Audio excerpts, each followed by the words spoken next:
Grandemente en el Señor, a todos los que están aquí. Y ciertamente quiero aprovechar bien el tiempo en esta mañana con lo que tiene que ver esta jornada de edificación a los santos.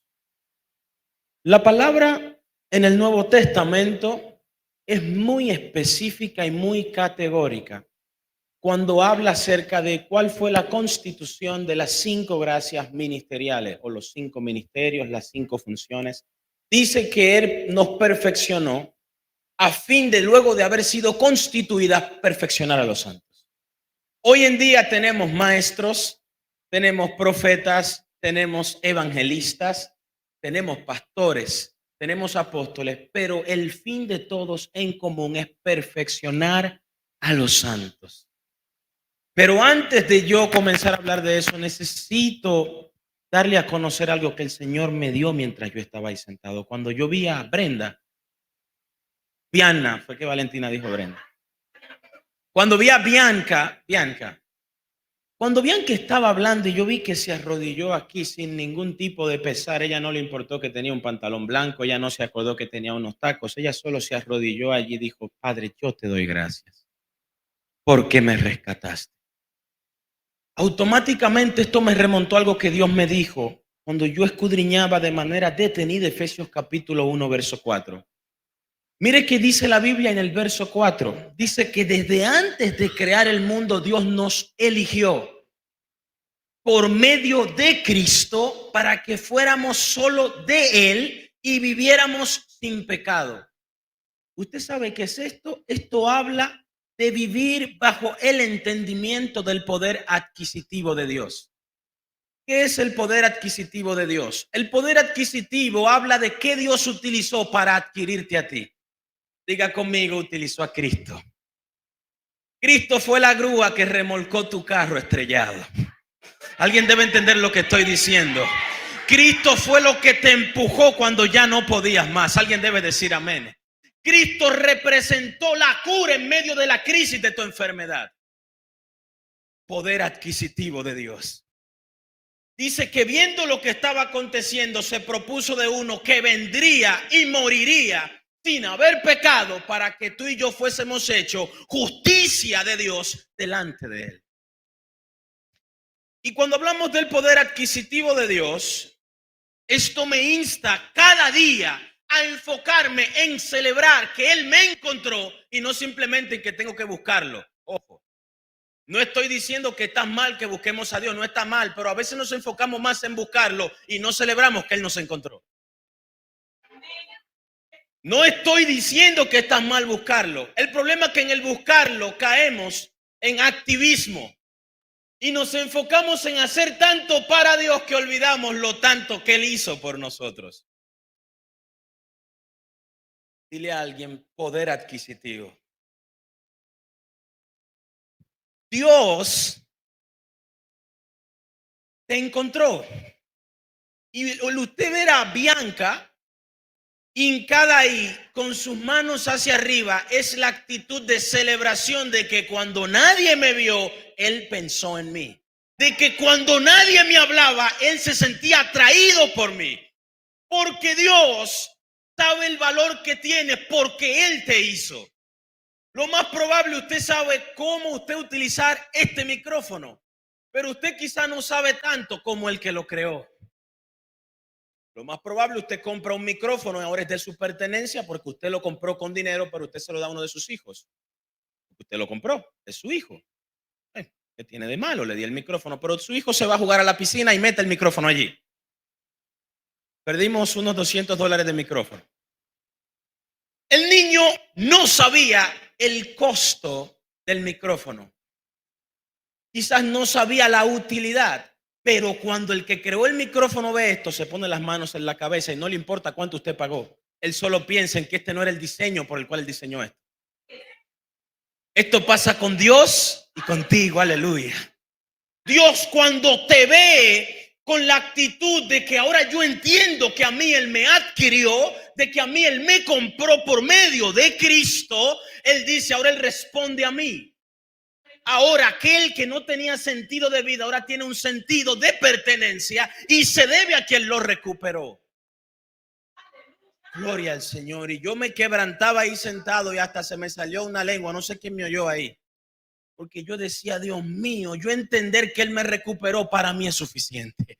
El yo saber que el que me creó ahora me tiene en sus manos y yo me debo a Él.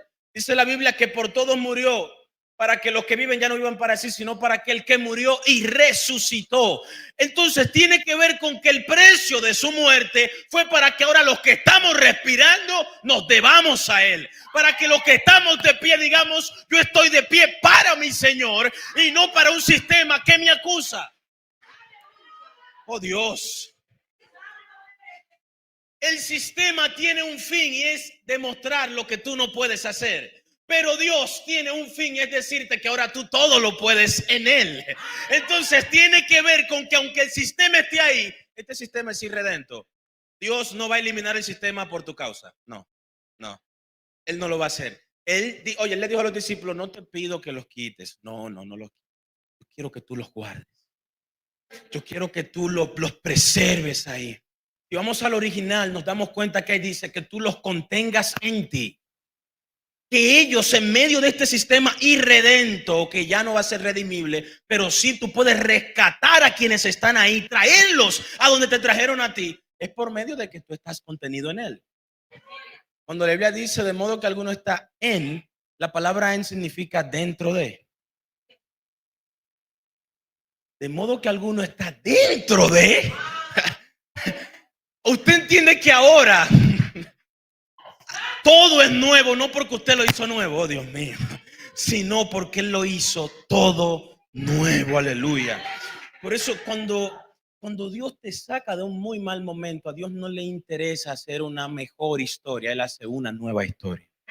Dios no es un Dios que viene a automatizar algo y mejorarlo. Vamos a darle una pintadita aquí. No, él compra una maceta nueva y dice una nueva planta. ¿Qué era esto? Quiero una palma ahora. Se hizo palma.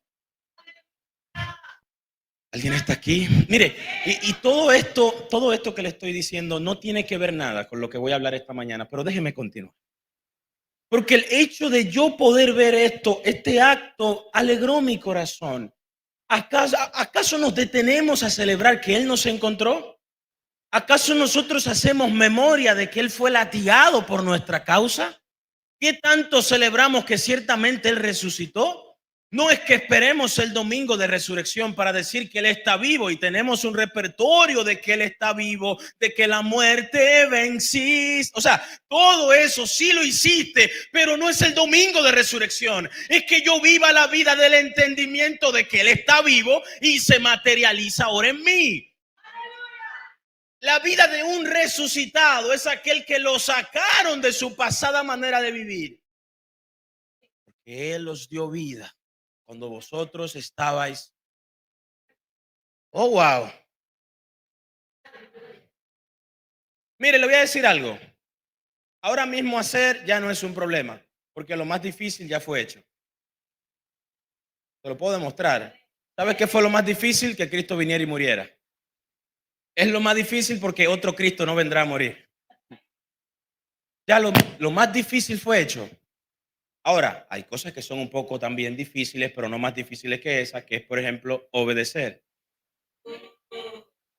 ¿Hay alguien aquí todavía? Descuide, no hay problema. El punto es que cuando nosotros entendemos que por nuestras fuerzas comenzamos a negarnos y el obedecer nos cuesta, no hay problema. Dios lo sabe. Dios sabía que te iba a costar mucho obedecer porque hay dos naturalezas luchando. El punto es que mientras la naturaleza del espíritu en ti comienza a vencer la naturaleza pecaminosa, para ti la obediencia se va convirtiendo en deleite. Comienzas a ver como la obediencia, como lo que haces por amor y no como carga. A veces Dios prueba nuestra obediencia con pequeñas simplezas. Por ejemplo, este domingo venga con algo blanco y usted de una vez dice, yo no tengo nada blanco. Dijiste que no tienes nada blanco, ni siquiera pensaste en qué hacer para producir el resultado de tu obediencia. Son cosas simples. Por ejemplo, este domingo yo necesito que las mujeres limpien esta área. Y muchas dicen, yo tengo que cocinarle a mi esposo. Mira, mi hijo, O sea, Dios desde el punto que tú hablas ve inmediatamente tu intención. Hay otros que no tienen que esperar que le digan. Ellos dicen, bueno, lo demás puede esperar, yo entiendo que esto es prioridad. El punto está en que Dios en nosotros mide nuestras intenciones. Por eso la diferencia que hay entre el Antiguo y el Nuevo Testamento es una cruz. Hay acontecimientos antes de la cruz y acontecimientos después de la cruz. Antes de la cruz había un modo de vida, pero después de la cruz había otro modo de vida.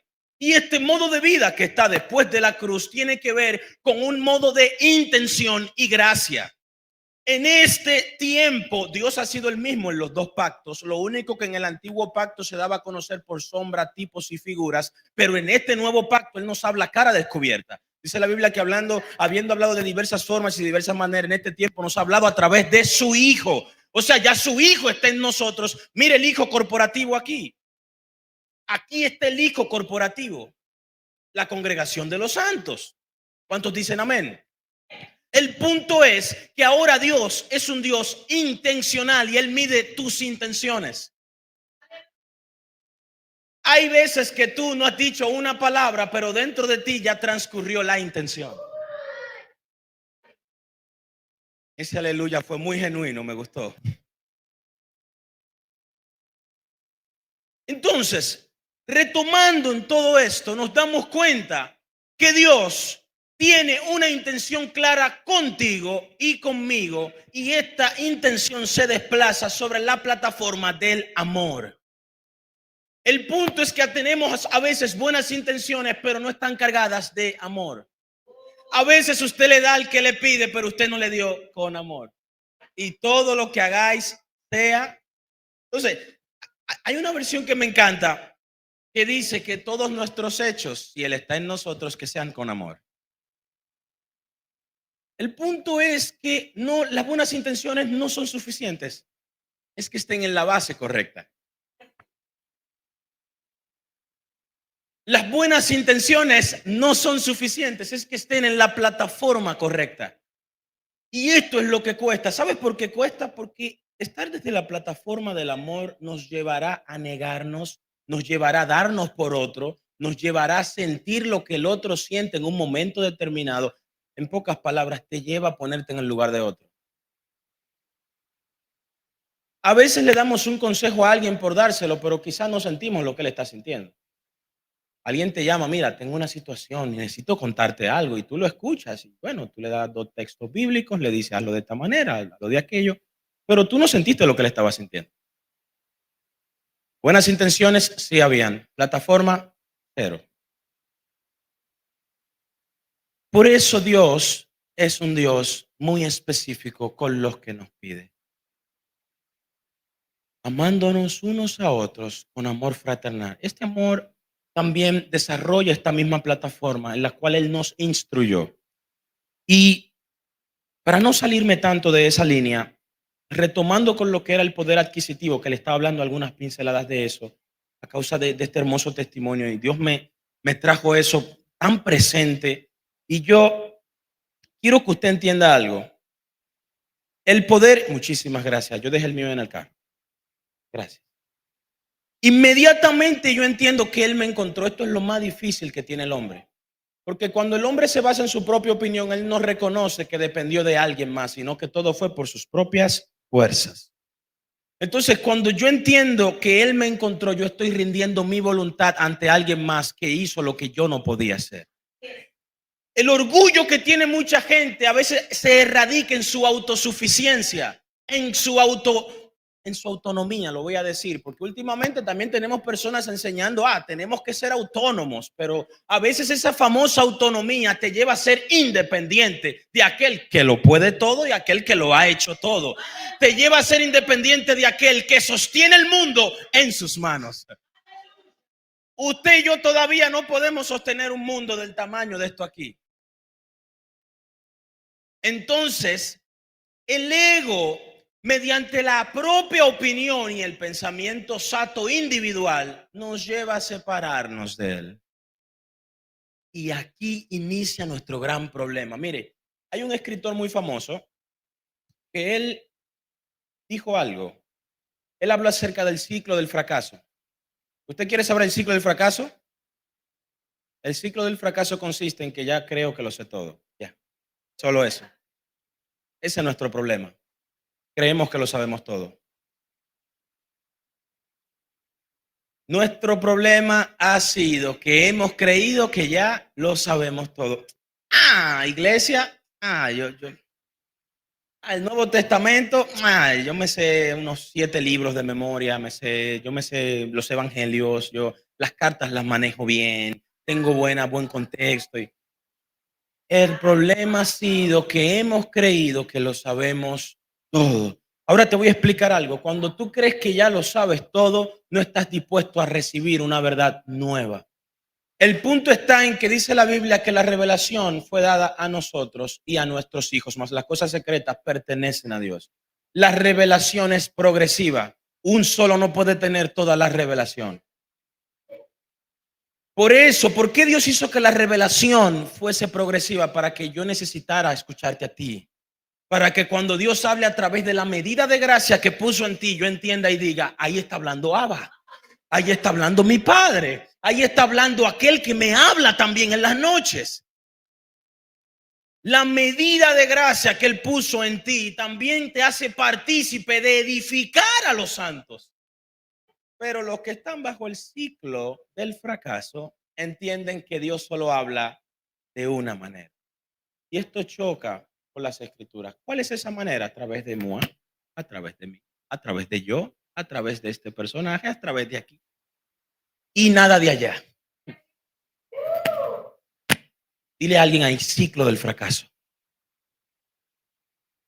Por eso, los humildes, los de espíritu noble, yo le tengo algo bien elaborado aquí para compartírselo. Más adelante vamos a estar desglosando eso. Los de espíritu noble son aquellos que están dispuestos, y tienen que derrumbar 30 años de estudio por aprender una nueva verdad que reformatee todo, lo van a hacer. ¿Sabes por qué? Porque ellos entienden que ellos viven de acorde al tiempo al cual Dios los introdujo. Dile a alguien, espíritu noble. Son aquellos que no tienen pesar con todo lo que tienen. A veces duramos grandes horas de estudio, 4 horas de estudio, buscando una respuesta, buscando hacer una síntesis de algo. Y luego que le encontramos, nos paramos de la mesa contentos. Wow, yo sé qué dice ahí. Pero llega un momento que viene alguien más y te lo enseña más simple. Y tú dices, Dios mío, yo tengo notas aquí, yo tengo 8 páginas de lo que él está hablando en 2 líneas. ¿Cómo lo hizo? Diga conmigo, cuerpo de Cristo. Porque Dios no depositó toda la gracia en un solo, la dio en un cuerpo. Por eso es que quiero que tú entiendas que no es que está mal que lo hagas, el punto es que no entiendas lo que hagas. Y ahí entran ciertos aspectos que ponen este juego en contradicción, pero quedó claro lo que es el poder adquisitivo de que Dios nos adquirió y que ahora celebramos que Él nos encontró, sin importar que le busquemos, lo buscamos continuamente, porque el salmista decía, de mañana te buscaré y de continuamente tu rostro veremos, porque te buscamos a ti como Dios de nuestra salvación. O sea, que busquemos a Dios no está mal, pero que no se te olvide celebrar que Él te encontró a ti. Que no se te olvide celebrar que quien amó primero en esta película, le tocó a Él. Él amó primero. Ahora, usted y yo amamos por ese hecho. Me gustó algo que decía Valentina. Nosotros estamos haciendo porque somos, pero porque somos fue porque Él hizo. O sea, nosotros somos porque Él hizo primero. O sea, por su magno hecho, Él nos hizo. Por eso en Juan capítulo 1 me encanta este gran comienzo. Dice que a los que vinieron a Él, que a los suyos vino, los suyos no le recibieron, pero a los que le recibieron le dio el derecho y la potestad de ser hechos hijos. Aquí la palabra de ser hechos, todo esto fue el resultado de una obra primeriza. El que hoy usted tenga identidad no es un inicio, es un resultado. ¿Tienes identidad? Este es el resultado de su obra. Porque nosotros somos en Cristo. Por eso Pablo a los de Filipo, a los de Tesalónica y al final a los de Éfeso, les categorizó mucho que todo era en Cristo. Por eso usted ve que Pablo menciona mucho Jesucristo, Cristo. Y en una ocasión en Efesios 4 dijo, mas vosotros no habéis aprendido así conforme a la verdad que está en Jesús. O sea, pero aquí esta palabra verdad en Jesús era el Cristo que estaba dentro de Jesús.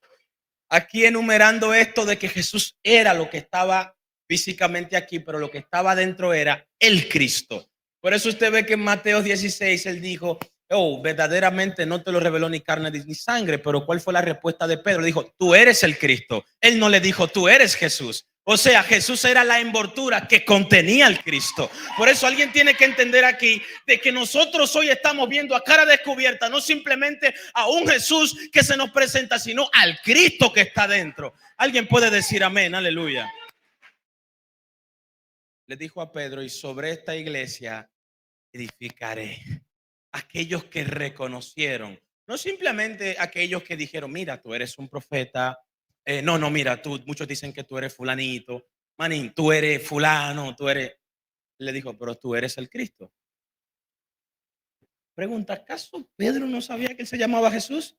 Lo que pasa es que la inspiración divina vino y él no se llevó por lo que sus ojos veían, sino por lo que el cielo dictaba de lo que estaba enfrente de él. Wow, por eso le dijo Pablo a los de Colosa, puestos los ojos.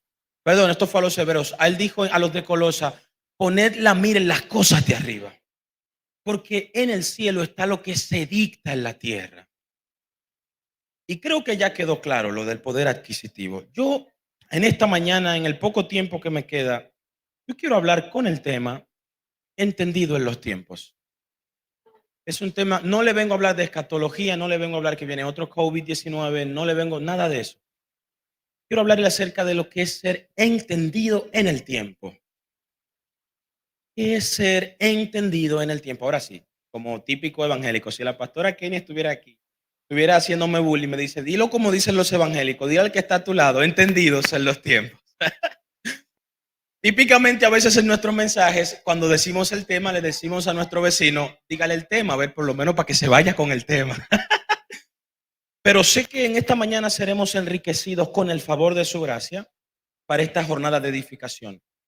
Quiero hablarle en estos minutos acerca de entendidos en los tiempos. Para esto quiero utilizar como texto principal Primera de Crónicas, capítulo 12, verso 32. Por favor, léalo conmigo, búsquelo ahí, búsquelo, anótelo, téngalo por ahí, una servilleta, como decía mi abuela.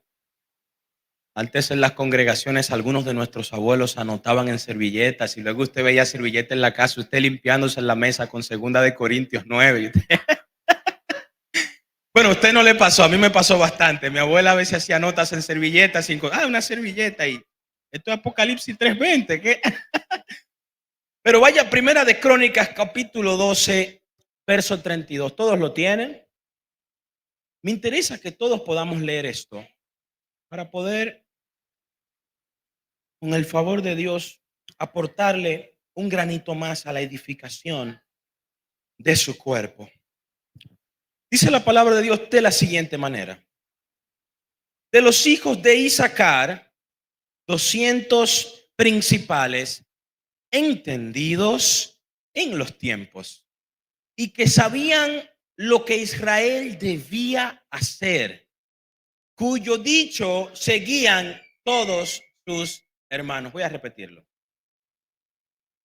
De los hijos de Isaacar, 200 principales entendidos en los tiempos y que sabían lo que Israel debía hacer, cuyo dicho seguían todos sus hermanos.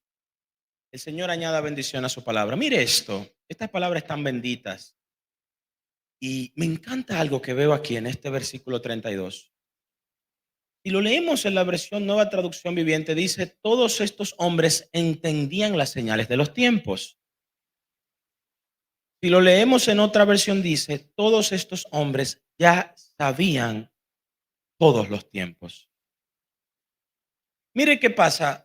Dale un poquito de contexto de lo que está pasando en el capítulo 12. Aquí David está preparando un ejército y está tomando gente de diversos grupos. Todos los grupos eran miles de hombres, 7,000, 14,000, 21,000 de allí, miles de allá, miles de acá. De estos solo eran 200.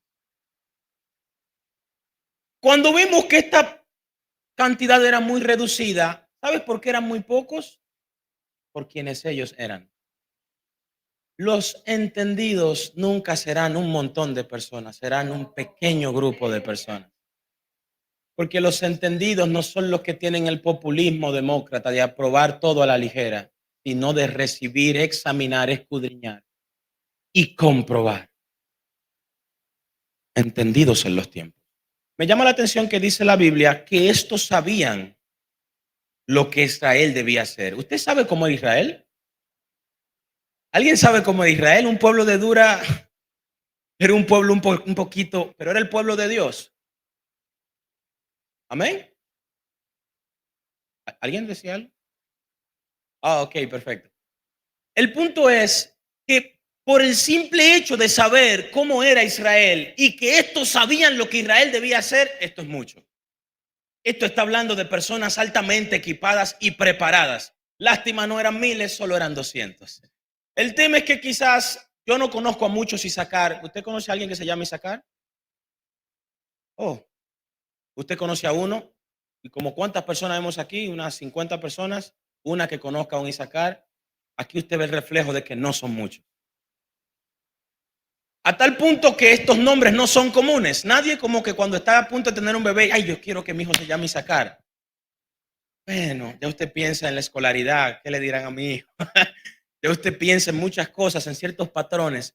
El punto está que los entendidos no son un gran montón de personas. Son un grupo muy reducido porque ellos no son los favoritos de los grupos. Ellos nunca van a ser los que con los que todos quieren estar. Porque en un momento te dirán la solución de algo que tienes que hacer y serán aplaudidos, pero cuando lo hagas mal te dirán, eso no funciona, y ahí tú te molestas. Tú dices, bueno, él es buena persona, pero tiene un carácter, tiene una condición que... El problema es que tiene una condición que regula tus malos comportamientos. Esa es la situación, pero quiero avanzar. Esta tribu tenía una habilidad especial para entender los tiempos. Cuando la Biblia habla de tiempos, se hablaba de todas las estaciones en las cuales ellos se presentaban a la guerra. Entender los tiempos en base a la guerra, tener tácticas y técnicas de combate muy efectivas.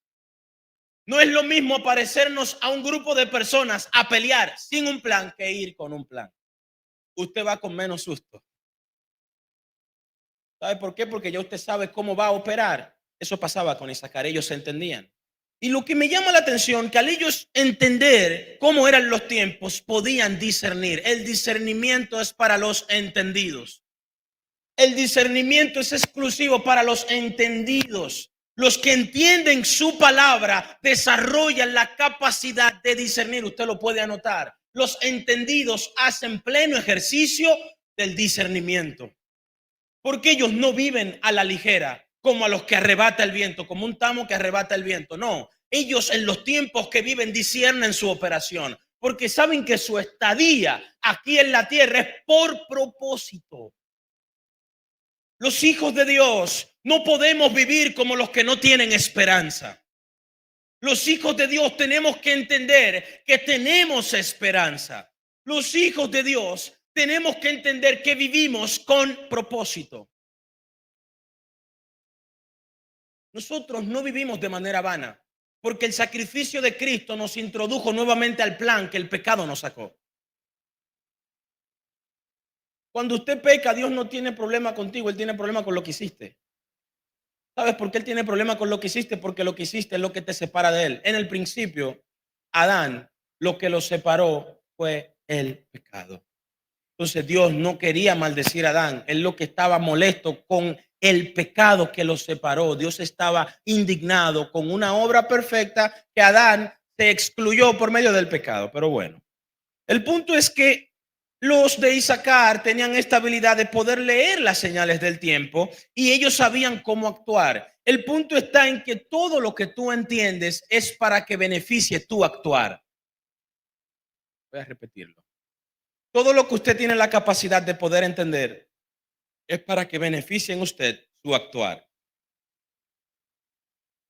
Por eso, la perfección no es ausencia de errores bíblicamente, es madurez. Usted puede cometer errores, pero estos errores trata de que no te repitan, trata de que no te pasen de nuevo. Porque los entendidos, cuando usted entiende que hubo algo que le pasó por X o Y razón, usted no vuelve y lo comete. Entonces, su entendimiento reguló su actuar.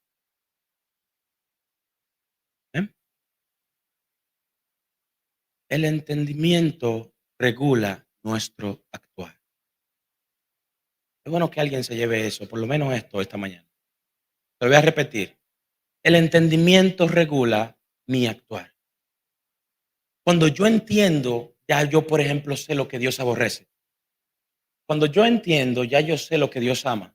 Entonces, si yo sé lo que Dios ama, pues yo voy a amar lo que Dios ama y aborrecer lo que Dios aborrece. Entendimiento. Eso se llama el actuar con entendimiento. Bueno, usted dirá, bueno, técnicamente hablando tiene sentido lo que le está diciendo, pero ¿cómo se hace eso? Fácil, por medio de las escrituras. Y cuando todo usted se lo hablan por medio de las escrituras, le están diciendo, obedece. Amén. Mire esto. Hay una frase que quiero compartírtela.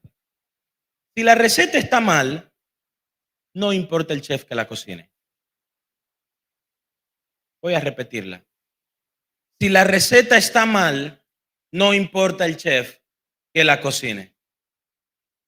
¿Alguien aquí ha escuchado eso? Buenísimo. Escuchó algo nuevo, una frase de domingo. Entienda esto. Si la receta está mal, no importa el chef que la cocine, porque es un problema de diseño. Usted puede ser un chef muy experto. Mire, yo veía MasterChef, yo vi Hell's Kitchen, yo vi muchísimos programas de cocina. Y los chefs eran muy delicados cuando se les suministraba una receta.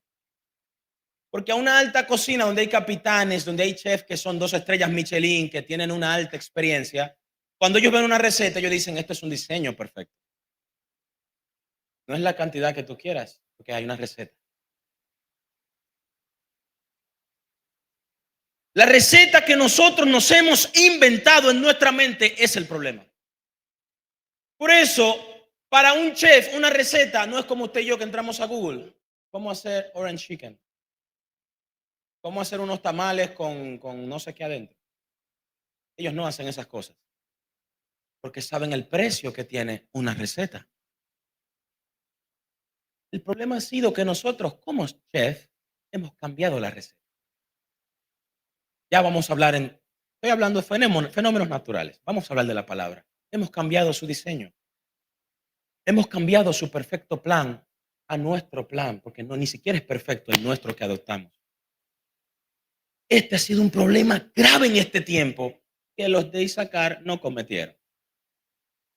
El punto es que nosotros inventamos en nuestra mente nuestra propia receta, nuestro propio diseño, porque nosotros pensamos que en algún momento a Dios se le escapó el plan. En un momento determinado pensamos que a Dios se le olvidó algo y ahí empezó nuestra receta. No, porque es que Dios no es así, Dios no hace esas cosas. Y yo le puedo demostrar a usted que hay gente que el Dios que ellos tienen en su mente no es el mismo que está en las escrituras. Porque ellos han creado su propia mentalidad y percepción de lo que Dios es, que Dios no es. Dile a alguien, por favor, no cambies el plan. Díselo serio, mira, no cambies el plan. No cambies la receta. La receta tú no la hiciste, te la dieron hecha. El plan ya vino de su intención ahora para tu corazón.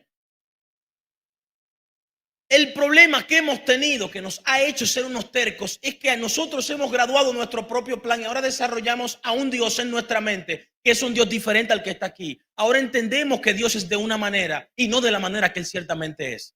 Y hemos contrictado el corazón de Dios creando un plan. Por eso hay un texto que contrista mi corazón y yo lo que quiero es llorar cuando Él dice, separados de mí en Juan 15. ¿Sabe que usted se lo sabe? Mire qué rápido. Nada podéis hacer. El problema es que separados de mí significa, por favor, no cambies el plan. Por favor, no cambies el plan. Porque cuando tú creas un plan, tú te separas de su receta. Cuando tú creas un plan, tú te estás separando de lo que Él es en esencia. Separados de mí, nada podéis hacer. Oh, Dios mío, qué problema con este texto. Cuando tú te separas de Él, tú estás diciendo que el Dios de las Escrituras no es el mismo Dios que tú has conocido. ¿Quién te enseñó ese Dios? No te lo enseñaron, lo desarrollaste tú mismo. ¿Sabes cómo lo desarrollamos? Por nuestra desconexión de la fuente. Siento la presencia de Dios. Por alguna razón la gente ha llegado a desarrollar eso sin ningún tipo de asidero bíblico. Ellos no te comprueban en las escrituras. Ellos simplemente te dicen, mira, el Dios que yo conozco no es así. Oíme, el Dios que tú conoces. Wow, pero ese Dios choca con el que me enseñan los domingos. Esa actitud, separación. Por eso cuando te decía que el problema no es el chef, no importa el chef que la coja, sino la receta que le den. Vino mal, se hará mal. Porque al final del día todos estamos bajo gobierno o conforme a la ley del espíritu de vida, conforme a la ley del pecado y de la muerte, como le dijo el apóstol Pablo a los romanos en el capítulo 8. Dice ese texto, porque la ley del espíritu de vida en Cristo Jesús nos ha librado de la ley del pecado y de la muerte. O sea, el hombre fue diseñado para que viva bajo servidumbre. O a usted lo gobierna la ley del espíritu de vida, o a usted lo está gobernando. El pecado. Pero usted no vive sin ley. Usted es regido por una ley, por el diseño que Dios puso en usted. El hombre no puede vivir sin estar en servidumbre. El día que usted no adora a Dios, usted está adorando a alguien más. Este es el punto del que le estoy hablando. El día que usted no obedece a Dios, estás obedeciendo a alguien más. No existe término neutro, no funciona así. Usted ve que son dos pactos, no hay un neutral pacto, no existe eso. O usted es o usted no es. O usted está o usted no está. Dile a alguien, problema de diseño.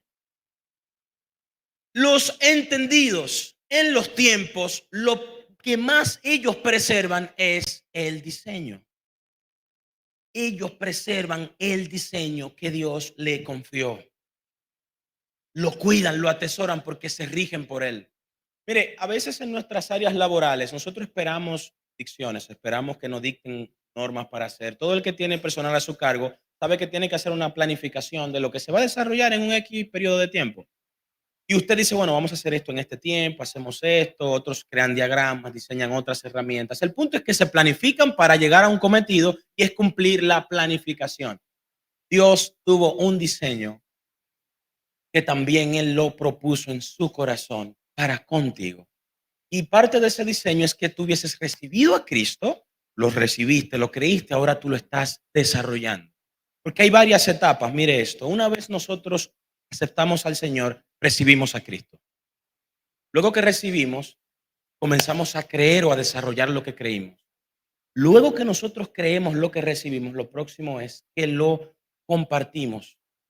Porque ya lo recibimos, lo creímos, ahora lo compartimos. Y lo próximo es que lo magnificamos.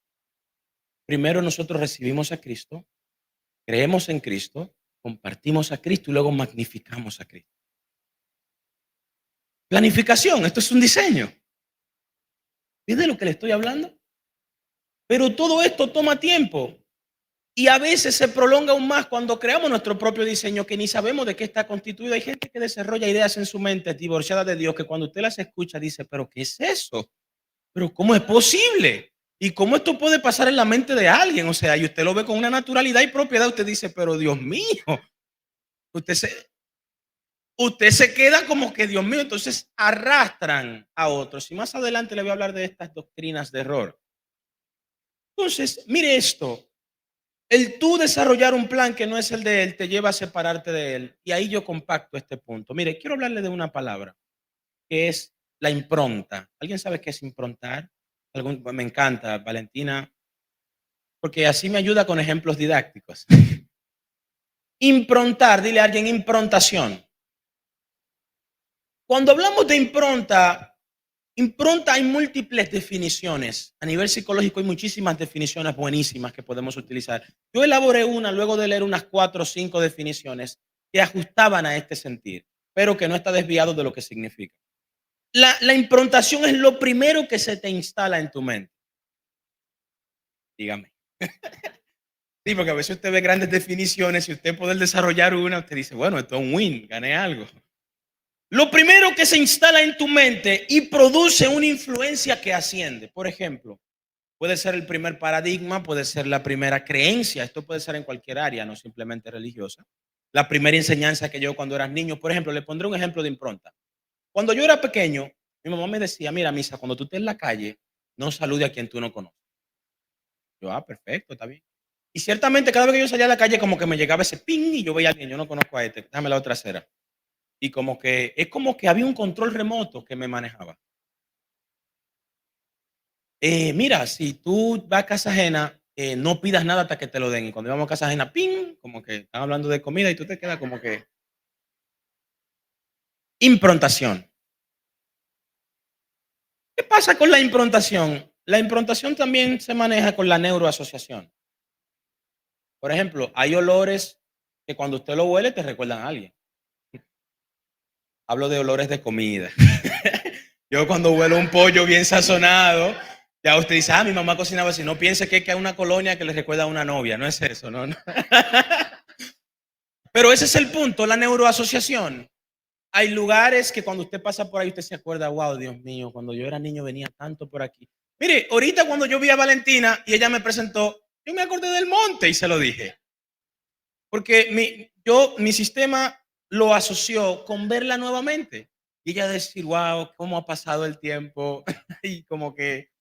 Entonces, la improntación tenía que ver con algo que nosotros empezamos a creer una vez se nos mostró. Pero esto se hace regularmente en la etapa de que somos niños. Cuando somos niños, el esfuerzo para aplicar lo recibido es muy menos que ahora. Te dirá, bueno, explica eso. Sí, porque la verdad no se entiende.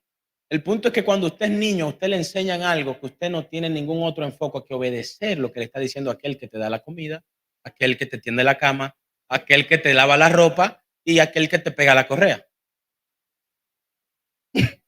Obedece eso, te damos con la correa. Este es el punto de la improntación. ¿Y por qué te hablo de improntación? Te hablo de improntación porque es lo más difícil de sacar, porque esto echa raíces una vez se instala. Todavía es el día que yo, a la edad que tengo, salgo a la calle y yo no ando saludando a todo el mundo. Porque me dijeron, mira, el que tú no conoces, cuidado, no te le acerques, da mucha brega luego que tú eres muy grande. Entonces, esta improntación se convierte como en los lentes que lo filtran todo. La improntación es como unos lentes que ahora tú te pones y lo que no venga por ahí, porque ahora tú lo filtras todo, pues bueno, tú lo desechas. ¿Vamos bien hasta aquí? Entonces, a muchos de nosotros estamos experimentando esto, pero Jesús también lo experimentó. ¿Con quién Jesús lo experimentó? Con los judíos que habían creído. Estos eran sus discípulos. Mire, este fue el problema de los apóstoles, porque ellos estaban improntados a magnitud en el judaísmo y Jesús trabajó con ellos intencionalmente dos áreas. Número uno, las parábolas y número dos, los milagros. Estas eran las razones de las parábolas, porque Jesús estaba desimprontando algo que le habían metido a ellos. Ahora lo vamos a leer, nos vamos a divertir con esto. Juan 8:31. Vaya acá, vea esta hermosa historia. Juan 8:31. Usted va a ver cómo Jesús desimprontó todas estas improntaciones que recibieron de algo que ellos habían creído. ¿Están todos ahí? Es un texto popular. Verso 31. Dijo Jesús, ¿a quiénes? A los judíos que habían creído en él. Si vosotros permaneciereis en mi palabra, seréis verdaderamente mis discípulos. Verso 32. Y conoceréis la verdad y la verdad os hará libre. ¿Pero de qué los va a hacer libre? De la improntación que ustedes habían recibido. Usted está entendiendo lo que le estoy diciendo. Por eso él utilizó dos herramientas cruciales. Número uno, la intención de las parábolas. Dios no utilizó a Jesús para darle las parábolas a los discípulos con el simple hecho de que ellos dijeran, ay, ¿quién es este que vino? Que no es del Burgo, que habla bonito, usa parábolas. No, Jesús le daba una parábola a ellos y luego se le explicaba y le decía, esto es semejante a esto, esto es semejante a aquello. Ahí está desimprontando, le está improntando el reino correcto. Les está introduciendo la verdad correcta, diga conmigo, rompiendo paradigmas. Porque el judaísmo había captado una gran cantidad de personas y esto era lo que hasta este tiempo se veía, pero tengo para decirte que el reino de los cielos había llegado a través de uno que dijo, ahora vamos a establecer este reino, un reino de verdad, un reino de poder, un reino de transformación, un reino de liberación que a ustedes los va a libertar. Y conoceréis la verdad. Y la verdad los hará libre de todas esas raíces que ustedes habían aprendido. Y me encanta algo, porque cuando nosotros tenemos nuestros lentes puestos, ahí viene la pregunta de ellos. Le respondieron, pero linaje de Abraham somos y jamás hemos sido esclavos. Ellos respondieron con los lentes que tenían puestos. Por eso es que la improntación, cuando tiene raíces, tiene manifestación. La manifestación de una raíz es su tronco. Es lo que usted ve de él que no se ve. Bueno, hay veces que vamos al parque y vemos árboles que tienen raíces que salen. Imagínense las que están debajo. Y esas salen. El punto es que raíces tiene que ver con manifestación y evidencia. No recuerdo a alguien, creo que era la que estaba adorando al principio, que ella estaba dando una declaración y decía, somos testigos de Jesús. Ser testigo de Jesús es evidenciar lo que Jesús es, no simplemente lo que hizo. Porque ver lo que Jesús hizo, cualquiera puede expectar lo que él ha hecho, pero expectar lo que él es estar con él simplemente. Gloria al Señor. Cuando somos testigos de Cristo, no es simplemente testigo de su hecho, porque hoy yo puedo llamar a Valentina y orar por ella y usted ver que lloré por ella y se sanó, pero yo ser testigo de lo que ella es que yo camino con ella día a día, es que yo estoy con ella en todo tiempo, es que yo mi tiempo lo comparto a ella porque de ella dependo. Mire, yo tengo una enseñanza que elaboré hace un nombre, se llama Testigos de la Esencia y tiene que ver con eso que les estoy hablando. Entonces la que estaba adorando como que me trajo eso y yo, pero Dios mío. Entonces, sí, los testigos de la esencia son aquellos que ya pasaron la etapa 1 del conformismo. La etapa 1 del conformismo es que todos los domingos venimos a ver la gloria de Dios. Usted viene a ver la gloria de Dios, pero hay un grupito que viene a producir la gloria de Dios. Hay un grupito que dice, yo vine hoy a producir porque hoy la ofrenda no es otro, la ofrenda hoy soy yo. Hoy la ofrenda soy yo, hoy el altar soy yo, el sacrificio hoy es aquí, baby, ¿qué tal? Pero el punto ha sido que ha sido muy complejo entender esto porque es más fácil ser testigos de los hechos, porque es lo habitual, a ser testigos de la esencia. Porque ser testigos de la esencia requiere que pases tiempo con él. Pero bueno, mire esto, quiero avanzar. Tiempo se me está acabando. Mire esto. Dentro de todo esto, los entendidos en los tiempos tienen 4 áreas. Yo se la tengo organizada aquí de manera esquemática. Esta es, número 1, son precisos y eficaces en su operación como iglesia. Gloria a Dios. Los entendidos en los tiempos son precisos y eficaces en su operación como iglesia. Voy a repetirlo tercera vez, ahora sí.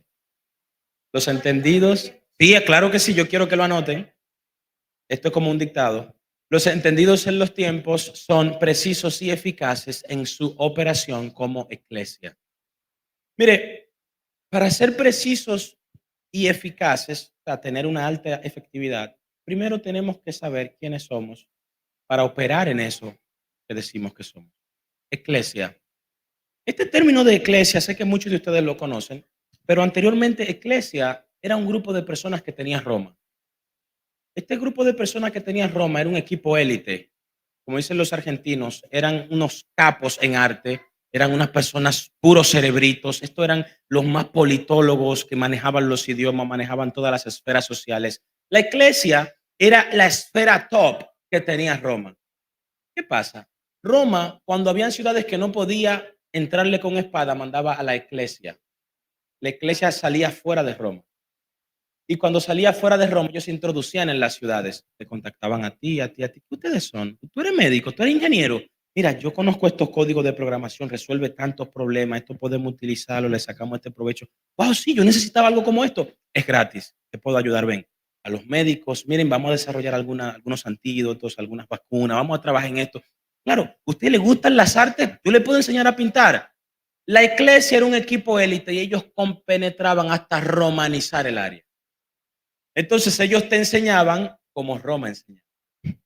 No es la misma medicina que recibimos acá en América Central. Nos enseñan medicina de una manera, pero en Norteamérica quizá enseñan de otra, o en Asia. Y ellos romanizaban a través de la enseñanza de su cultura. ¿Qué pasa? Por eso este equipo élite no se quedaba en Roma, estaba siempre fuera. Por eso cuando usted ve definiciones más bíblicas de iglesia, tiene que ver con salir afuera. Por eso es que cuando este término, es que iglesia no es un término arameo. Jesús no utiliza un término arameo, no utiliza un término hebreo, es un término griego que significa lo que él le dijo a Pedro sobre esta iglesia, sobre este que va a salir afuera próximamente. Lo voy a construir. Pero el punto está en que tú como iglesia necesitas formarte, porque la iglesia era un top élite, un team élite de gente que era demasiado experto en lo que hacía. Y ellos eran representantes, no sustitutos. Más adelante te voy a hablar de eso. El reino de Dios tiene representantes, embajadores, no sustitutos, no a quienes sustituyen. Jesús nunca sustituyó al Padre. Él decía, si ustedes me ven, lo ven a Él. Yo los represento a Él. La iglesia nunca vino a sustituir al Padre en nada de lo que hacían. Vino a representarlo y decir, mira, yo vengo de tal lugar. A tal punto que les sigo comentando esto, los que eran iglesia los romanos tenían universidades donde ellos formaban a los eclesiólogos, a los que próximamente iban a ser enviados. Por eso llegaron a ser un imperio muy poderoso. Por eso cuando usted oye el imperio romano, usted se queda. Esos caballeros que usted ve con unos yelmos fuertes, unas lanzas, unos cascos, imperio romano. Iglesia se preparaba antes de ser. Para tú ser iglesia tenías que prepararte a tal punto de un grado de dependencia muy alto de quien tú eras. Lo primero que tú tenías que hacer era no deberte a alguien más, sino a quien te constituyó iglesia. Porque tú ahora asumes un compromiso de que a donde vas a ir, vas a hablar en nombre de quien te envió, en este caso de Roma. Por eso cuando los de iglesia hablaban con los ingenieros, con los psicólogos, con los médicos, con los artistas, ellos decían, ¿y de dónde tú vienes? Bueno, ahora te cuento, vengo de Roma. Y allá en Roma aprendí esto. Tú puedes aprender. ¿Qué tal si tus hijos aprenden? Vengan, es gratis. ¿Cuántos se ponen felices cuando dicen es gratis? Y más si se ve bien. Este fue el punto de cómo Iglesia logró penetrar. Entonces, ¿qué pasa con la Iglesia? Iglesia tenía una misión y es que ellos no pensaban en aquel tiempo que Roma era el lugar donde ellos iban. Roma estaba dentro de ellos. Por eso es que cuando tú, ya te hablé un poco de historia, quiero hablarte ahora en el contexto de lo que somos por constitución, de lo que Él nos constituyó. Él nos constituyó sus hijos. ¿Hay hijo de Dios aquí? Bien, hablaré con usted. El punto es que por medio de la constitución que Dios hizo, Él necesita que tú muestres el compromiso que tienes con Él, donde quiera que vas y donde quiera que operas.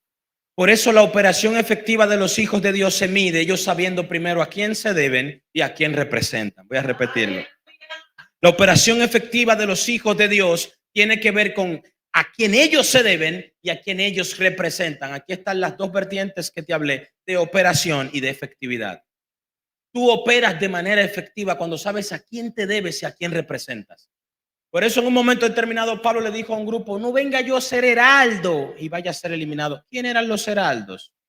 Los heraldos eran mensajeros que daban voces y venían, fulano de tal y de... pero representaban en nombre de quien a la voz venía.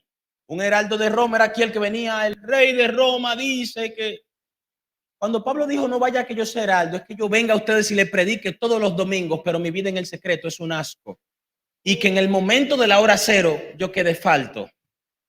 Y me digan, pesado fuiste en balanza y los mensajes eran muy bonitos, eran muy arreglados, estaban muy cargados, pero fuiste simplemente un heraldo que vino a ser eliminado. Porque tu operación no fue efectiva. Por eso, para Dios preciso es lo que Dios te pide, no lo que tú le quieras dar. ¿Qué es precisión para Dios? Para Dios precisión es lo que Él te pide, no lo que simplemente tú le quieras dar. Lo más probable que lo que tú le quieres dar, Él no te lo ha pedido. Y tú no, oye Dios, créeme que Dios no va a hacer nada con algo que Él no te pidió. Porque es un Dios que lo tiene todo y es el dueño de todo. Iglesia, debemos tener bien claro qué es iglesia, pero iglesia también necesitaba un lugar donde reunirse. Porque usted dirá, bueno, pero el contexto que tú no estás aplicando tiene que ver con salir afuera. Aquí hay eclesiólogos, aquí hay personas que son miembros de la iglesia, pero necesitan reunirse para equiparse uno con otros. ¿En qué área estás débil? ¿Estás débil en esta área? Pues yo te vengo a compensar ahí, te vengo a ayudar en esa área para que estemos a un balance, para que Roma sea representada en equidad. Que los que estaban en Asia Menor, los que conocían lo de Asia Menor en arte, también los de América del Sur lo conozcan en arte al mismo nivel. Mire la perfección que tenía un imperio que hicieron los hombres. Imagínense nuestro Dios, que fue el creador de este diseño. Este es el punto que quiero hablarte. Una vida de iglesia es una vida que vive bajo embajada. Es una vida que vive bajo ser embajador. Este principio lo podemos ver en Juan 14:9. Note el texto, yo se lo leo. Juan 14:9 dice: el que me ha visto a mí, ha visto al Padre. Principios de embajada. El que me vio a mí ve al que me está enviando, ve el que cubre todos mis gastos, está viendo el que cubre mi gasto de representación. Usted me está viendo, esta dieta la paga el cielo. O sea, así se sentía Jesús. Jesús estaba bajo una gestión administrativa de hijo muy alta. Lo que pasa es que nosotros como hijos a veces tenemos una mala gestión por nuestra mala operación. A los hijos se les dio la facultad de ser hechos hijos de Dios, pero es para que usted administre y gestione donde usted se mueve. Número uno, una esfera, su familia. ¿Acaso usted está operando en su familia como un buen administrador del Señor? ¿Cómo es tu gestión administrativa en tu casa o con tus vecinos? En tu relación con tu mamá. No sé qué otra área mencionarle. Yo quise hablar de su familia. ¿Cómo es tu gestión de hijo de Dios? ¿Estás teniendo una mala práctica de ciertos procedimientos? Si no, pues todo está bien. Seguimos avanzando. En ocasiones yo las tuve. Mire, yo nací en el Evangelio y este va a ser unos 30 segundos para hablarle de mí. Yo nací en el Evangelio. Mis padres son pastores y había momentos que yo me sentía mal. Pero, y te dirá, pero tú naciste en el Evangelio. Hay veces que tú te sientes mal por situaciones y tú sientes como que Dios te abandonó y tú sientes, o sea, hay cosas que a veces te pasan, pero eso Dios no permite que interfiera en tu gestión administrativa. Te caes, bueno, te pasamos una toalla, te levantas y seguimos. Ojo, no estoy hablando que yo caí. La gloria sea del Señor, yo no me he caído ni nada. El punto no es ese, el punto es que porque tú tengas una mala gestión, Dios no te rechaza. Cuando fallas, Él no te rechaza. ¿Sabes cuál fue el problema de Adán? Mire, le voy a dar algún contexto aquí rapidito. Cuando nosotros pecamos y la naturaleza de Cristo ha estado en nosotros, nosotros no nos escondemos después de que pecamos. Adán cuando pecó se escondió, pero los que han nacido de nuevo cuando pecan no quieren huir, quieren acercarse más. Santiago 4:8 dice: acercaos a Dios y Él se acercará a vosotros. Pecadores, limpiad vuestras manos. Cuando tú ves la actitud que asumes con el pecado, habla de la naturaleza que te gobierna. Cuando Adán pecó, se fue a esconder. Pero si tú cuando pecaste no fuiste a esconderte y te acercaste, wow, hay una naturaleza ejerciendo gobierno. Dios no te va a rechazar porque te estás humillando, estás contristando tu corazón. Por eso cuando fallas, Él no te va a rechazar. Tú simplemente reconócelo ante Él, pero no te apartes. Dios lo menos que quiere cuando tú falles es que tú te apartes de Él. Porque recuerda que Él necesita tenerte en su dominio, pero el pecado te saca del dominio de Él. ¿Entienden lo que estamos hablando? Cuando peco no me alejo, me acerco más. Acercaos confiadamente al trono de la gracia y hallaréis. ¿Qué hallaré en ese trono? Hallaré socorro, hallaré oportunidad. Wow, si Él me lo está diciendo, ¿por qué si fallé fui a esconderme? Dejé de congregarme, bloqueé a la maestra Valentina que tanto molesta, me escribe todas las mañanas que dónde estoy, que la tuve que bloquear, que todos los días a las 7 de la noche me pregunta que si leí, que mañana hay devocional, que ay, yo tengo que, cuando yo hago algo la voy a bloquear. No es Valentina, es Dios en Valentina, porque ella ni siquiera, no es que quizá le importe, claro, eso influye, pero más que eso, el Dios que está en ella le importa más de lo que ella piensa. Dios pone personas en nuestro alrededor que trabajen en condiciones que pueden llevarnos al despeñadero. Este es el punto. Hay gente que te sigue, te busca, es porque no quiere verte como el pecado te tenía. Esta es la situación. Entonces, cuando peco, tengo que ir rápido a su presencia porque allí hay perdón de pecados. Porque allí tengo restauración y este no es el tema. Voy a seguir, el tiempo se me está yendo. Mire esto, lo que le hablaba del principio de embajada. Disculpe que se alteran 30 segundos de un testimonio, un asunto ahí. El punto es, era un anuncio. El punto es, lo que dice Juan 6:38, anótelo, pero mire lo que dice. Porque he descendido del cielo no para hacer mi voluntad, sino la voluntad del que me envió. Principios de embajada. Así habla un embajador. Él no se debe a la nación a la que lo introducieron, sino a la nación de donde viene. Eso hizo Jesús. Yo vengo de donde mi Padre que está en el cielo y que ahora está aquí también. Que tú estás aquí, Él está aquí. Tu omnipresencia se hace evidente porque estás aquí. Y ahí podemos ver que Él no vino a hacer su voluntad, sino la voluntad del que lo envió. Y este principio es poderoso porque cuando yo sé que no es mi voluntad, eso me da descanso porque hay una voluntad que yo tengo que hacer. ¿Usted se imagina yo estar agotando energía pensando en hacer una voluntad que, o sea, mi voluntad no tengo tiempo, no tengo energías, pero cuando voy a hacer su voluntad, tú descansas en Él porque Él te dice qué hacer. Ya no tienes que pensar qué vas a hacer para ti, sino qué haces para Él. ¿Ven?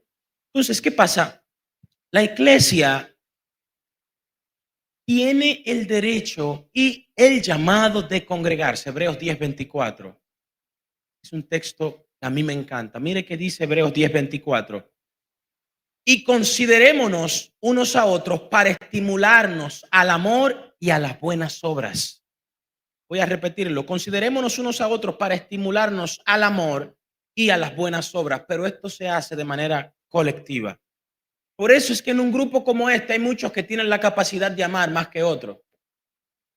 Si salimos todos a evangelizar hoy, bueno, domingo de evangelismo, a las 2 salimos todos a la calle y comenzamos a ver vagamundos y callejeros. Usted va a ver algunos de ustedes que van a ir corriendo hacia ellos y lo van a abrazar. Y usted dirá en su mente, pero es que Valentina no sabe que está todo apestoso, ese hombre que está abrazando. Valentina no sabe que ese hombre no se ha bañado, está todo sucio. Lo que pasa es que Valentina tiene algo llamado el amor que está cubriendo una falta que está fuera de ella. Por eso cuando la palabra dice que el amor cubre esta multitud de faltas, es que no te inhibe a tú hacer por otros porque tú ves de manera física. El amor siempre te llevará a accionar por otros sin importar qué.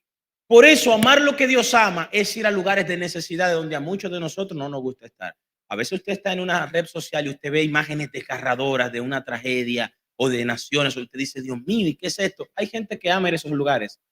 Son misioneros que su vida es ir a esos lugares y tal, tirarse con niños que viven en tierra y cosas desgarradoras. El punto es que ellos han desarrollado una capacidad de amar que usted y yo quizás no tenemos, pero no quiere decir que nosotros no amemos. Por eso aquí dice el escritor de los Hebreos que nos estimulemos al amar y a las buenas obras, porque nuestras buenas obras y la plataforma de la que te hablé hace un tiempo, que era el amor, no son tan buenas al parecer. Por eso, Iglesia necesita congregarse. No es tan solo estar afuera. Ellos anteriormente, cuando iban a conquistar una tierra de Roma, ya que ellos tenían un 70% conquistada y que las cosas ya corrían solas, ¿ustedes saben dónde ellos volvían? A Roma, porque tenían que seguir aprendiendo, porque los tiempos iban cambiando. Yo me fui a Vallaguana como iglesia a impactar esa ciudad y yo me instalé allí 7 meses y ya logré un 70%. Vuelvo a Santo Domingo, porque en esos 7 meses tengo que actualizarme de cosas que han cambiado. Por eso, iglesia tiene que congregarse y no hacerlo como muchos ya han perdido esa costumbre. Mire qué dice el 25, un texto que usted conoce. Dice, no dejando de congregarnos como algunos tienen por costumbre, diga conmigo, hábito. Ya hicieron ley, ya pasaron los 21 días de la ley del hábito. Y aquí como algunos tienen por costumbre, dice, sino exhortándonos tanto más cuanto veáis que el día se acerca. ¿De qué día está hablando aquí? El día de tu accionar. El día de tu manifestar la razón de la cual tú te congregas aquí. Mire, usted está en una casa de fe que yo admiro mucho, porque aquí se enseña la palabra. Aquí se enseña la palabra y te enseñan a conocer la verdad. Llegará el día donde tendrás que demostrar qué tanto has recibido la verdad. No estarás todo el tiempo sentado allí viendo a otro a enseñarte algo. Llegará el momento que tendrás que venir a enseñar. Pero te voy a decir algo, maestros, líderes potenciales que están aquí, pastores, iglesia en general, no es lo mismo venir a una palabra al púlpito que venir con la autoridad de la palabra. Porque hay personas que pueden traerte una palabra que memorizaron, pero no tienen autoridad sobre lo que están diciendo. Bianca vino aquí arriba y se paró, habló de un Dios que sana. Usted va a decir, Dios sana, pero lo más probable es que a ti Dios nunca te ha sanado. Aquí vino una que dijo, yo desde cierta edad tenía un soplo, tenía un asunto y ya Dios me lo quitó. No es lo mismo hablar de un Dios que provee si a ti Dios nunca te ha dado nada. A ti Dios nunca te ha abierto una puerta económica. A ti Dios nunca te ha pagado una deuda del banco y tú dices que Dios suple. Ay, vuestro Dios suplirá conforme a sus riquezas en gloria, pero a ti nunca te ha pagado una deuda. A ti nunca te han tocado tu puerta. Mira la llave de un Jeep aquí para ti. Toma. Dios proveyó, yo no podía dormir, Dios me dijo que te diera un Jeep, toma la llave. A mí nunca me ha pasado eso. Yo no puedo venir a decirte que Dios provee si a mí, bueno, me ha provisto en otras áreas y por eso tenemos la capacidad de hacerlo. Pero el punto está en que si a ti Dios no te ha sanado, tú no tienes la autoridad como la tiene otro que él sí sanó. Por eso no es lo mismo uno que antes era cojo. Usted lo ve un servicio entero así, usted dice, pero el hermanito no se cansa. Pero ¿y por qué el hermanito no? No, lo que pasa es que ahí alguien te dice, lo que pasa es que él era un cojo y ahora puede brincar y caminar. Entonces, te estoy hablando de un Dios que te da la potestad de experimentarlo a él para autorizarte. Usted puede predicar todos los días, pero por favor, no le coja confianza a este asunto.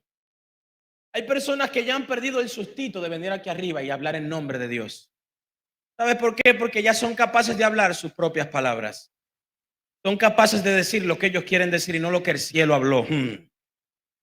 Mire, cuando tu amada pastora me dijo que podía venir para acá, yo le dije, mira, justamente tengo una actividad el sábado antes de eso y tengo otra ese mismo domingo en la tarde. Yo le dije, sí, yo puedo ir si es en la mañana, no hay problema. Luego tuve que irme a orar. Porque no consiste en qué tanto yo tenga anotado, qué tanto yo sepa. Yo necesito conectar con la necesidad del que te oye. Porque a Dios no le interesa que tú vengas a decir un estudio rebuscado, sino que tú vengas a hablar a lo que su pueblo necesita escuchar, lo que su pueblo necesita mejorar, donde el pueblo necesita apretar, donde necesita ser reforzado, porque no es mi palabra, es su palabra. No es mi propósito, es su propósito. No es mi plan, es su plan. No es mi receta, es su receta. Entonces, esa es la diferencia de venir aquí y dar una palabra a venir aquí con la autoridad de esa palabra, donde ya yo he sido experimentado en quebranto, donde ya yo he sido trabajado y procesado. Y cuando me pare aquí te digan que sean las dos palabras que te tenga que decir, los cielos se abrieron por el simple hecho de que lo que dijiste fue la autoridad de la palabra. Voy a avanzar. Vamos a avanzar, el tiempo se me está yendo. Los entendidos en los tiempos, anote el próximo punto, tienen sentido de comprobación, anótelo. Los entendidos en los tiempos tienen sentido de comprobación. Punto número 2. Perdón, el 3. Los entendidos en los tiempos tienen sentido de comprobación. ¿Qué es sentido de comprobación? ¿Usted sabe quiénes son los de Berea? Los entendidos en los tiempos tienen conducta bereana. Personas que lo comprueban todo. Hechos 17:10. Mire qué dice la Biblia aquí, Hechos 17:10. Anótelo y yo se lo leo. Inmediatamente los hermanos enviaron de noche a Pablo y a Silas hasta Berea. Y ellos, habiendo llegado, entraron en la sinagoga. Mire de quiénes, de los judíos. Verso 11.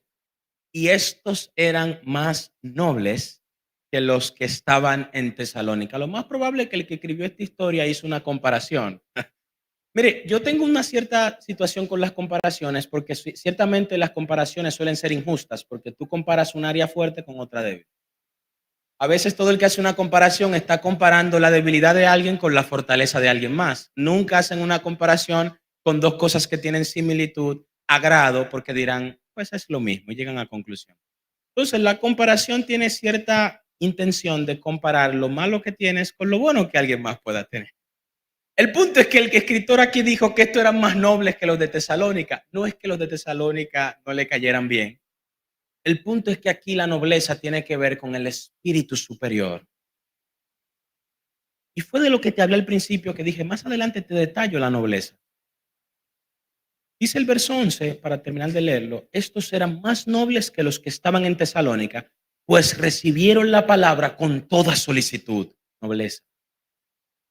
Dice aquí, escudriñando cada día las escrituras para ver si estas cosas eran así. Anote esto, los nobles número uno reciben la palabra con solicitud. Esto es lo número uno que hacen los nobles. Los nobles número uno reciben la palabra con solicitud. Número dos,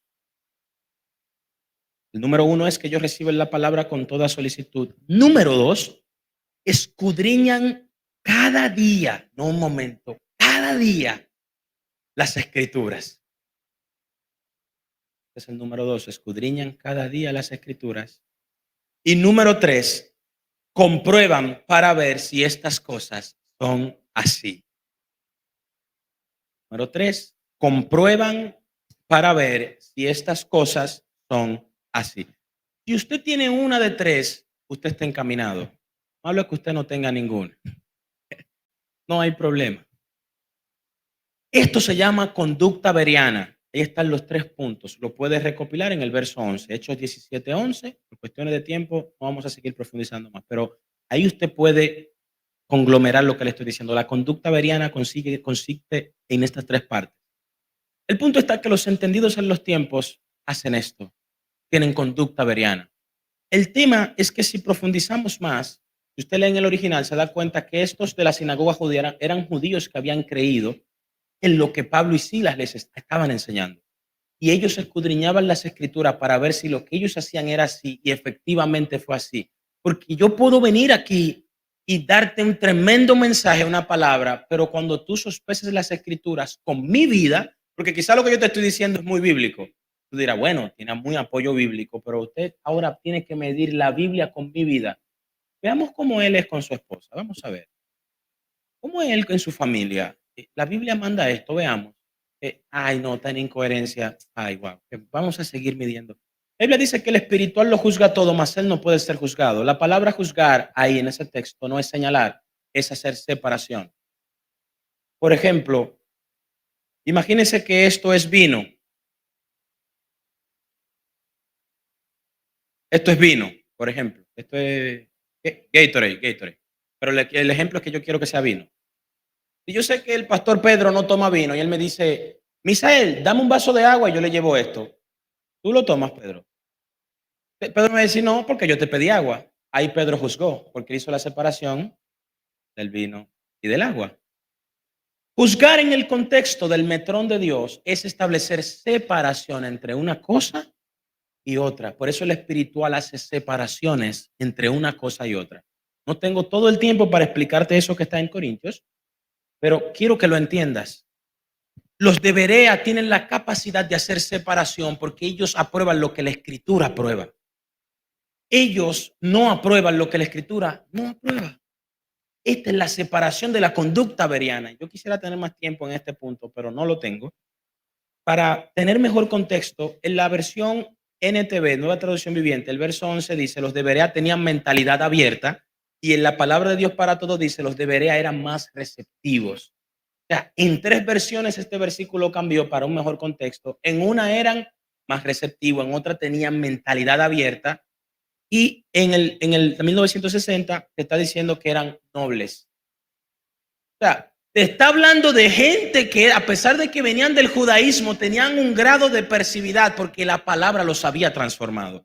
Cuando nosotros comenzamos a creer en el Señor, allí inicia nuestra transformación. La transformación no es un proceso de un día a otro, es un proceso que va desarrollándose de manera metabólica, de manera orgánica. No es algo que es inducido o pujado, es algo que cuando inicia por sí mismo.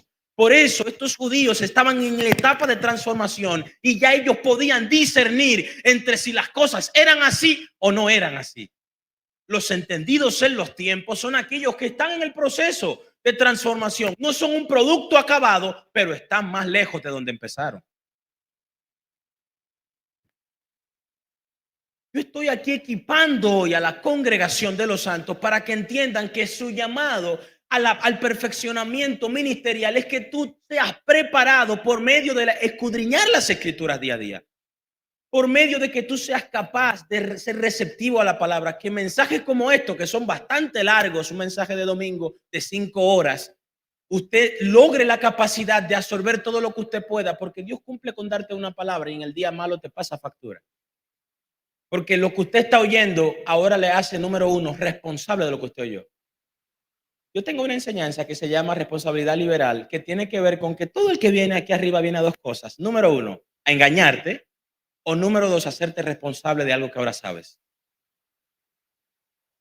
Yo se la puedo repetir. Número uno, a engañarte. Puede venir alguien a engañarte aquí arriba diciéndote algo y que, pero puede venir alguien a hacerte responsable de algo que ya oíste y que mañana no vas a decir, pero yo no lo sabía. Sí lo sabías. Te lo dijo un morenito que vino ahí con unos abrigos y había un calor terrible. Este es el punto. El que viene aquí y usted estuvo ahí sentado, prepárese a que lo van a responsabilizar. ¿Cuántos vinieron en esta mañana a hacerse responsables de lo que están oyendo? En esto consiste lo que le estoy diciendo.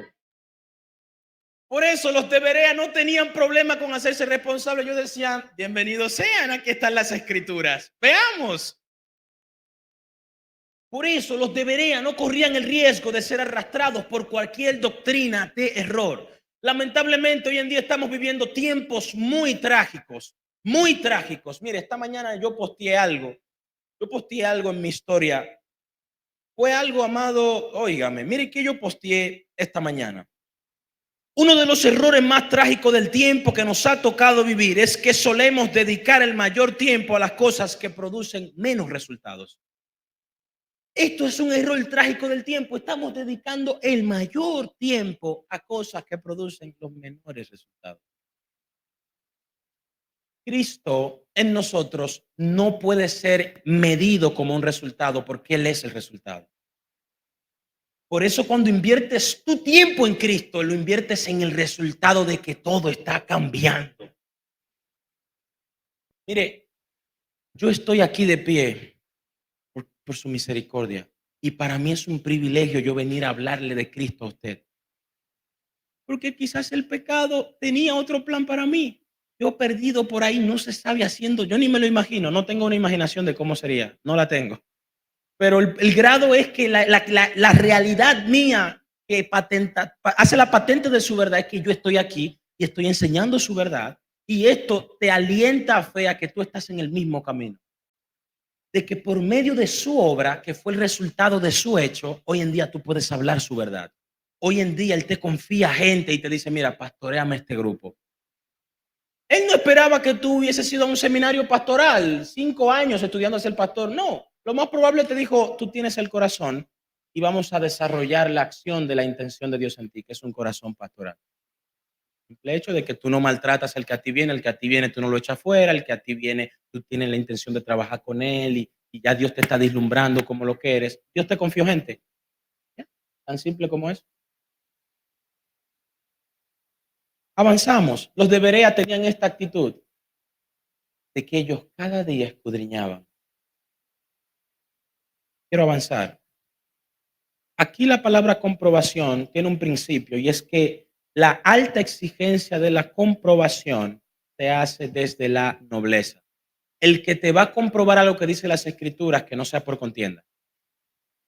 El que te va a comprobar algo que dice las escrituras no puede ser por vanagloria, para medir fuerza. No, lo que tú dijiste no es así, porque mira, si tú lo haces así, y al final tú te vas y no lo hiciste con espíritu noble, tú no estás comprobando nada. Tú estás demostrando tu escasez de nobleza. Tú estás demostrando tu escasez de humildad. No eres de espíritu noble, porque estás comprobando por contienda y por vanagloria.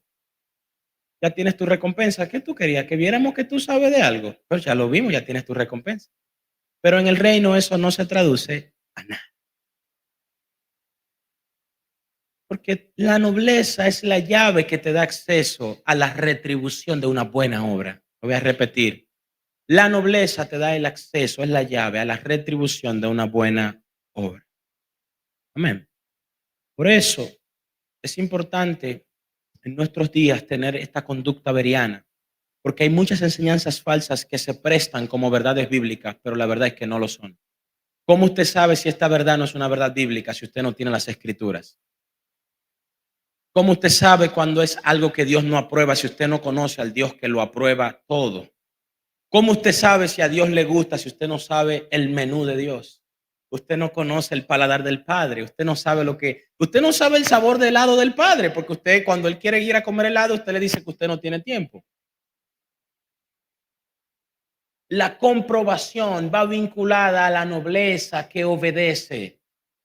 Yo debo de obedecer con espíritu noble porque yo estoy dispuesto a aprender y a recibir. Dice la Biblia que ellos serán de receptividad, mentalidad amplia. Los que siempre están dispuestos a escuchar. Mire, las personas que son bien calladas, hay dos tipos de personas calladas. Los que viven dentro de su burbuja, en su mundo, ellos no están oyendo a nadie, ellos están ahí callados, pero no están en ti, no están en nadie. Pero hay otros que están ahí callados, oyendo todo lo que tú estás diciendo. Y están elaborando cosas en su mente. Y así eran los de Berea, te miraban y te miraban, te miraban. Y ellos maravillados por dentro, wow, está hablando mi padre, pero se te seguían mirando. Y quizás no te lo daban a demostrar por el sentido de la alta exigencia de la comprobación que en ellos había. Mire, le voy a explicar algo. Los de Berea tenían algo muy característico. Ellos te miraban.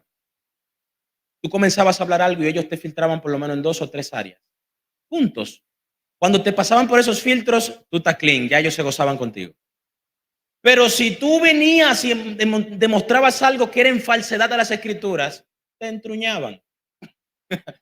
Ya hay algunos que son más maduros hoy en día. Hay personas con conductas berianas que ellos te pueden seguir mirando y dicen, ahí está hablando tonterías, pero bueno, te quedan mirándote. O sea, son capacidades que desarrollan y no sé cómo lo hacen, pero bueno, el punto es que la Biblia, para avanzar, es parte de la instrumentación de la autoridad de Dios.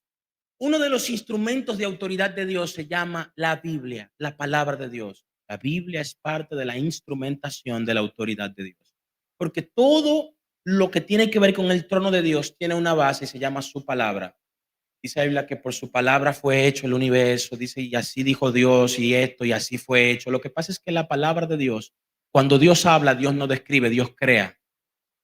El dicho de Dios no simplemente te describe y te dice, mira, esto es un vaso color uva, esto es una copa de cristal color uva. No, no, Él dice copa roja con naranja. Porque Dios cuando habla no solo describe, Él crea. El poder creativo de Dios está en su palabra. No tenemos el tiempo para verlo todo, pero en Génesis usted puede ver cómo por el poder de su palabra todo fue hecho y fue constituido también el universo. Pero mire esto. Debemos estar abiertos a lo que Dios está diciendo a través de su palabra y dispuestos a dejar que nos transforme a través de ella. El dicho de la palabra de Dios va cargado de transformación. No tengo el tiempo para hablarle de lo de la perla de gran precio. Quería trabajárselo aquí para darle unos puntos de la transformación y que usted pueda entenderlo ahí. Cuestión es que se me fue el tiempo, pero voy a cerrar. Voy a cerrar. En resumen, los entendidos en los tiempos, le voy a repetir los puntos que le dije. Número 1, conocen bien los tiempos. Le hablé de los de Berea. Número 1, conocen bien los tiempos. Número 2, rompen las improntaciones de error, o sea, desmantelan la improntación, quitan la improntación y establecen a Cristo como verdad. Ese es el número 2. Voy a repetirlo. Ellos rompen las improntaciones de error y establecen a Cristo como poderosa verdad. Ese es el número 3. Son precisos y eficaces en su operación como iglesia. ¿Lo recuerdan? Son precisos y eficaces en su operación como iglesia. Número 4, tienen sentido de comprobación, conducta beriana. ¿Cuántos recuerdan la conducta beriana? Tienen sentido de comprobación, que es la conducta beriana. Y número 5, no alteran el diseño perfecto que Dios les reveló en las Escrituras. Este es mi último punto, yo terminé. Y por eso fue que en el principio le empecé hablando de la receta. Y voy a terminar por donde empecé. Tu perfecto diseño, tu perfecta receta no puede verse alterada por nosotros, ni nosotros desarrollar un Dios independiente al que se ha dado a conocer a través del tiempo. Por eso, en esta mañana, yo quiero que usted se ponga de pie y acompañen, chicos, ahí. Quiero de verdad sellar este tiempo de edificación, de verdad, que hemos podido tener, ser un poquito más afirmados en la fe, que esta palabra ciertamente encuentre lugar en usted y pueda germinar a tal magnitud. Yo ciertamente, cada vez que termino una enseñanza. Me siento tan agradecido de Dios porque yo no merecía esto. Yo no sé si alguien aquí sabe que no lo merecía, pero Dios sí lo pensó así. Dijo, yo te lo entrego por mi gracia. Yo quiero que usted como logre hacer memoria de que usted lo que merecía era morirse y nada más. Y dice que Él prefirió en lugar de muerte darle vida. Entonces, no es nuestra capacidad, no es nuestra habilidad, no es tanto lo que sabemos hacer, sino lo que Él tanto supo hacer. Wow. No consiste en qué tanto lo sabemos hacer, es que tan bien Él lo pensó y así lo hizo. Y por eso nos entregó una posición. Dice que Él nos sentó en lugares celestiales juntamente con Él. Estamos a la diestra. ¿Hay alguien sentado a la diestra en esta mañana? Yo quiero que usted ahí cierre sus ojos, abra su corazón y cierre sus ojos y medite en esto que le estoy diciendo. Él te pensó y te pensó perfecto desde su diseño. Y quiero de verdad que en esta hermosa mañana reflexionemos y pidamos perdón si en un momento cambiamos la receta. Si en un momento nosotros pensamos decir, ay Dios, se te olvidó. No, perdóname, no se te olvidó, yo cambié el plan. Señor, perdónanos porque a veces nosotros pensamos que podemos hacer algo sin ti. Wow. Yo hoy reconozco al junto de mis hermanos que sin ti nada podemos hacer, porque tu plan nos incluye, porque tu plan nos hace ser parte, Dios mío. Tú no nos rechazaste, Padre, tú nos viste con nuestras debilidades y preferiste decir que tu poder se iba a perfeccionar en esas debilidades. Estamos aquí, Señor, diciéndote que somos débiles, pero en tus manos somos fuertes. Levanta